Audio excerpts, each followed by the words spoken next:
എങ്ങനെ വേണമെങ്കിലും ജീവിക്കാം. എന്നാൽ ഈ പാകിസ്ഥാന്റെ രാഷ്ട്രീയക്കാർ അല്ലെങ്കിൽ പാകിസ്ഥാനിലെ സൈനിക ജനറൽസ് ഇവരെ പോലെയൊന്നും ജീവിക്കാനേ പാടില്ല. കാരണം അവരുടെ പ്രവൃത്തികൾ അങ്ങനെയാണ്. സ്വന്തം രാജ്യത്തിലെ ജനങ്ങൾ, അവരെ മാത്രം ആശ്രയിച്ചിരിക്കുന്ന ജനങ്ങൾ, ആ ജനങ്ങളെ തന്നെ വിറ്റ് അതിൽ വരുമാനം കണ്ടെത്തി ആ വരുമാനത്തിൽ ആ രാജ്യത്തെയും അവരുടെ വീടിനെയും വളർത്തിയെടുക്കണമെന്നുള്ള ആ ഒരു സ്വഭാവം അസീർ മുനി പോലുള്ള വ്യക്തികൾക്ക് മാത്രമേ ഇങ്ങനെയൊക്കെ സംഭവിക്കുകയുള്ളൂ. ഇദ്ദേഹം നേരിട്ട് ഡൊണാൾഡ് ട്രംപിനെ കാണുന്നു. 3-4 കാര്യങ്ങൾ സംസാരിച്ചതായി പറയപ്പെടുന്നു. ഒന്നാമത്തേത് ഇസ്രായേൽ ഇറാൻ പ്രശ്നം. ശ്രദ്ധിച്ചാൽ മനസ്സിലാകും, ഇദ്ദേഹം UN സഭയുടെ ഒരു പ്രതിനിധിയാണ്. നേരിട്ട് അമേരിക്കയിലേക്ക് പോയി ഇസ്രായേൽ ഇറാൻ പ്രശ്നം അവസാനിപ്പിക്കാൻ നമ്മൾ എന്ത് ചെയ്യാം, ചർച്ചയിലൂടെ അവസാനിപ്പിക്കാമോ ഇല്ലയോ എന്നൊക്കെ ചോദിച്ചെന്നാണോ നിങ്ങൾ കരുതുന്നത്? ഇല്ല. ഇറാനെ ആക്രമിക്കാൻ ഞങ്ങളുടെ പക്കൽ ബേസസ് ഉണ്ട്, അത് ഞങ്ങൾ നിങ്ങൾക്ക് വാടകയ്ക്ക് നൽകാം. അമേരിക്കയ്ക്ക് വേണമെങ്കിൽ അത് ഉപയോഗിക്കാം. FATFൽ ഞങ്ങളെ ഗ്രേ ലിസ്റ്റിൽ ചേർക്കാനേ പാടില്ല, അതിൽ നിന്നും ഞങ്ങളെ മാറ്റി നിർത്തണമെന്ന് അഭ്യർത്ഥിക്കാനാണ് പോയത്. കൂടാതെ ചില ലോണും IMFൽ നിന്നും വാങ്ങി തന്നാൽ നന്നായിരിക്കും. ഇതാണ് അവർ സംസാരിച്ചത്. ഇതിപ്പോൾ എല്ലാ മാധ്യമങ്ങളിലും വാർത്തയായി പുറത്തു വരാൻ തുടങ്ങിയിട്ടുണ്ട്. കൂടാതെ ഇസ്രായേൽ ഇറാൻ അപ്ഡേറ്റ് എന്തെല്ലാം സംഭവിച്ചു എല്ലാം ഈ വീഡിയോയിലൂടെ വിശദമായി അറിയാം.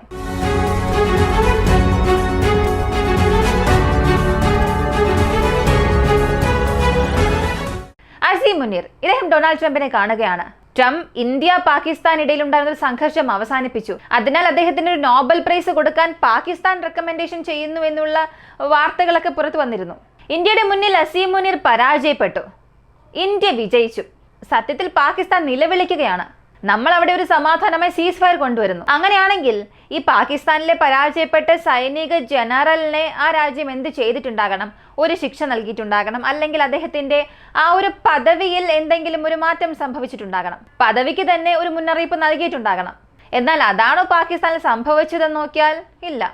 നിങ്ങൾ പരാജയപ്പെട്ടു, അങ്ങനെയാണെങ്കിൽ നിങ്ങൾക്ക് ഫീൽഡ് മാർഷൽ എന്ന ഒരു വലിയ പദവി നൽകാം എന്ന് ഏതെങ്കിലും രാജ്യം പറയുമോ? പക്ഷെ പാകിസ്ഥാൻ അങ്ങനെ ചെയ്തു. അവർ പറയുകയും ചെയ്തു, നൽകുകയും ചെയ്തു. അസീം മുനീറിന് ഒരു സ്ഥാനക്കയറ്റം നൽകിയിരിക്കുകയാണ്. കാരണം ഇന്ത്യയുടെ പക്കൽ പരാജയപ്പെട്ടതിന് വേണ്ടിയല്ല, പാകിസ്ഥാൻ ഭരിക്കുന്നത് സൈന്യമാണ്. ആ സൈന്യം അവർക്ക് ആവശ്യമായ കാര്യങ്ങൾ അവർ തന്നെ ചെയ്യുകയാണ്. ഇതാണ് അവിടെ സംഭവിക്കുന്നത്. ഇവിടെ പാകിസ്ഥാനെതിരെ ഇന്ത്യയുടെ കരുനീക്കങ്ങൾ ഇന്ത്യ വളരെ കൃത്യമായി കാണിച്ചു കൊടുത്തപ്പോൾ പാകിസ്ഥാൻ അത് വലിയ നാണക്കേടായി തന്നെ മാറി. ഇതിൽ നിന്നും എങ്ങനെ രക്ഷപ്പെടാം ചിന്തിക്കുകയാണ്. മറ്റു മാർഗം ഇല്ല എന്ന് മനസ്സിലാക്കിയ പാകിസ്ഥാൻ നേരിട്ട് അമേരിക്കയുടെ കാൽക്കൽ തന്നെ വീഴുന്നു. അങ്ങനെ വീഴുമ്പോഴാണ് ഇസ്രായേൽ ഇറാൻ പ്രശ്നം. ഇറാന് സഹായമായി പാകിസ്ഥാൻ ബേസസ് എപ്പോഴും ഉണ്ടാകും. പാകിസ്ഥാനിലുള്ള ചില ബേസസ് അമേരിക്ക ചോദിച്ചിട്ടുണ്ട്. ആ ബേസസ് അമേരിക്കയ്ക്ക് നൽകാൻ പാകിസ്ഥാനും സമ്മതം അറിയിച്ചിട്ടുണ്ട്. സമ്മതം അറിയിച്ചത് മാത്രമല്ല, ഇസ്രായേലിനെ പിന്തുണയ്ക്കുന്ന രീതിയിലുള്ള ഒരു ആക്രമണം പാകിസ്ഥാനുള്ളിൽ വെച്ച് തന്നെ അമേരിക്കയെ കൊണ്ട് ചെയ്യാൻ കഴിയുമെന്നും അവർ പറയുന്നു. ശരി, ഇപ്പോൾ ഡൊണാൾഡ് ട്രംപിന്റെ കാര്യത്തിലേക്ക് വരാം. അദ്ദേഹം ഒരു 2 ആഴ്ചത്തെ സമയം പറഞ്ഞിരുന്നല്ലോ. അടുത്ത 2 ആഴ്ചയ്ക്ക് ശേഷമേ ഇറാനിൽ ആക്രമണം നടത്തണോ വേണ്ടയോ എന്നുള്ള തീരുമാനങ്ങളൊക്കെ ഡൊണാൾഡ് ട്രംപ് എടുക്കൂ, അല്ലെങ്കിൽ അദ്ദേഹം ചിന്തിക്കുക തന്നെ ചെയ്യുകയുള്ളൂ. എന്നാൽ ഈ 2 ആഴ്ചത്തെ ആ ഒരു സമയം എന്നത് ഡൊണാൾഡ് ട്രംപിന് വളരെ നിസ്സാരമായ ഒരു കാര്യമാണ്.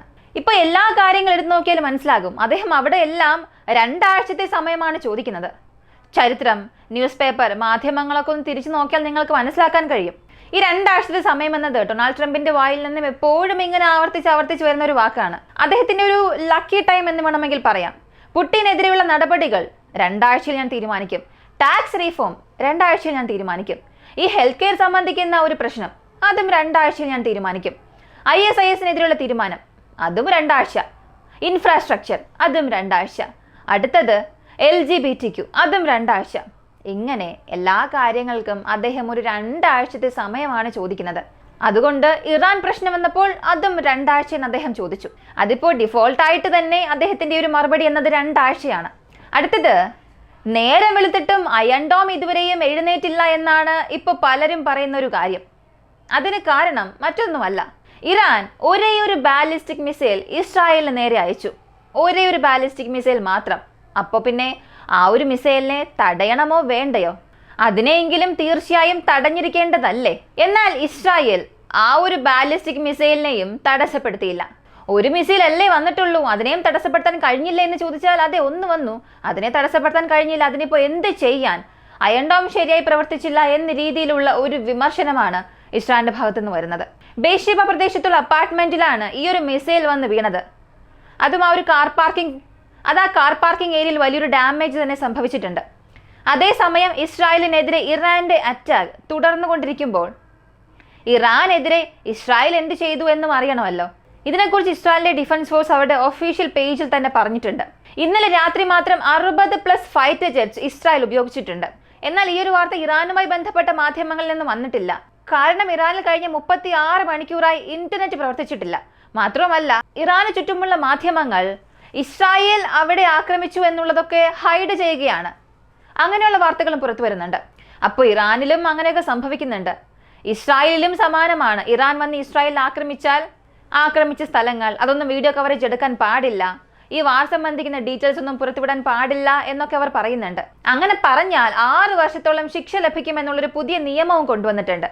അപ്പോൾ ഇന്നലെ രാത്രി മാത്രം 60+ fighter jets dozens of military ടാർഗറ്റ്സിനെതിരെ ഞങ്ങൾ ഉപയോഗിച്ചു എന്നാണ് ഇസ്രായേൽ പറഞ്ഞിരിക്കുന്നത്. ഇതെല്ലാം ഒഫീഷ്യലായി തന്നെ ഇസ്രായേൽ പറയുന്ന കാര്യങ്ങളാണ്. ഇത് ട്വിറ്ററിൽ നിന്നും അങ്ങനെ എടുത്ത് പറയുന്നതൊന്നുമല്ല.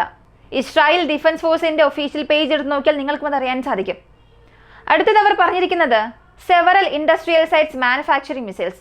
അടുത്തത് key industrial centre for the Iranian ministry of defence. അവരുടെ മിനിസ്ട്രി ഓഫ് ഡിഫൻസിന്റെ പ്രധാനപ്പെട്ട സ്ഥലം, അവിടങ്ങളിലെല്ലാം ഞങ്ങൾ ആക്രമണം നടത്തി നശിപ്പിച്ചു എന്നാണ് ഇസ്രായേൽ പറഞ്ഞത്. SPND headquarters in Tehran well struck എന്നും പറഞ്ഞിട്ടുണ്ട്. അപ്പോൾ ഇത് ഇറാനെ സംബന്ധിച്ചിടത്തോളം ഒരു വലിയ അടി തന്നെയാണ്. അതുപോലെ 4 UAV ഇറാനിൽ നിന്നും ഇസ്രായേലിനെതിരെ അയച്ചിട്ടുണ്ട്. അതിനെ ഞങ്ങൾ ഇന്റർസെപ്റ്റ് ചെയ്തുവെന്നും അതിന്റെ ഒരു വിശദീകരണം നൽകി. അടുത്ത ജർമ്മനിലെ ചില മാധ്യമങ്ങൾ, TV ചാനൽസ് ഇസ്രായേൽ ഇറാനിലെ ഒരു ആക്രമണം നടത്തിയല്ലോ, അത് ഞങ്ങൾ വീഡിയോ എടുക്കട്ടെ എന്നൊരു പെർമിഷൻ ചോദിച്ചു. ഇതിന് ഈ ജർമ്മൻ TV മാധ്യമത്തിന് മാത്രമല്ല, പല മാധ്യമങ്ങൾക്കും ഇതിന്റെ അതോറിറ്റി നിഷേധിച്ചിട്ടുണ്ട്. പറഞ്ഞു വന്നാൽ ഇങ്ങനെയുള്ള കവറേജുകളൊന്നും നിങ്ങൾ ചെയ്യാൻ പാടില്ല എന്ന് എല്ലാ മാധ്യമങ്ങൾക്കും ഒരു മുന്നറിയിപ്പും ഇസ്രായേൽ നൽകിയിട്ടുണ്ട്. അതിന്റെ ഒരു വീഡിയോ പുറത്തു വന്ന് അത് വൈറലായി മാറിയിട്ടുണ്ട്. Pakistan sold its bases to US and Israel to attack Iran. ഇങ്ങനെ ഒരു ടൈറ്റിൽ, അതിൽ ഒരുപാട് കാര്യങ്ങൾ പറഞ്ഞിട്ടുണ്ട്. The bases are strategically located just kilometre from Iran's southern Israel front. ചില കിലോമീറ്ററുകൾ മാത്രം ഡിഫറൻസ് ഉള്ള ഒരു ബേസിനെ ആർക്ക് വാടകയ്ക്ക് കൊടുത്തുവെന്ന് അറിയണ്ടേ? അമേരിക്കയ്ക്ക് പാകിസ്ഥാൻ വാടകയ്ക്ക് കൊടുത്തിരിക്കുന്നു. ഇത് ഇപ്പോൾ വന്നിരിക്കുന്ന ഒരു വാർത്തയാണ്. ഇത് പാകിസ്ഥാൻ സമ്മതിക്കുമോ എന്നുള്ളത് നമുക്ക് കാത്തിരുന്ന് തന്നെ അറിയാം.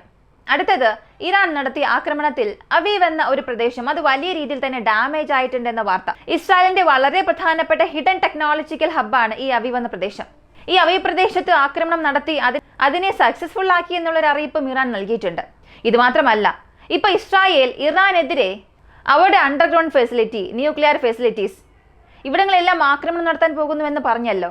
ട്രംപ് പോലും കഴിഞ്ഞ ദിവസം പറഞ്ഞൊരു കാര്യമുണ്ട്, ആക്രമിക്കണമെന്നുണ്ടെങ്കിൽ ഈ അണ്ടർഗ്രൗണ്ട് സ്ട്രക്ചറിനെ പൂർണ്ണമായും അങ്ങ് നശിപ്പിക്കണം.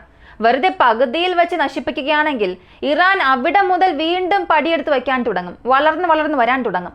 അണുവായുധം ഡെവലപ്പ് ചെയ്യാനുള്ള സാധ്യതയുമുണ്ട്.